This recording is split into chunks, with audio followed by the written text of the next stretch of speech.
So, another stop. Kakain kami dito sa Annabelle's Resort. May resto kasi sila dito. Oo, pero hindi tayo mag-swimming, anak. Ayan, ang plato. So, lakad lang siya ng konti papasok. Somebody look at me. Signage. Mga masarap kasi yung food sa I want to mas may swim. pool sila. I want to Medyo pricey nga. Mas pricey lang konti. Kaya hindi kami dito na-check-in. Kasi yun nga, ano din lang siya, pool din. Doon tayo nag-order ng pizza.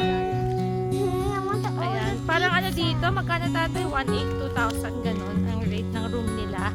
For 2 packs lang yun. So, tapos pool din lang. Eh, may pool naman na tayo sa bahay. Kaya, makikilibot lang tayo kay mami. Let's go. Kaya medyo naka-elevate siya. Mahil-hill. Medyo bulubundukin pa din dito. Ayan Check natin yung kanilang loob.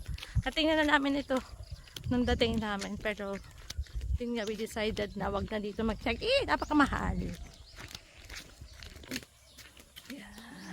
so hot.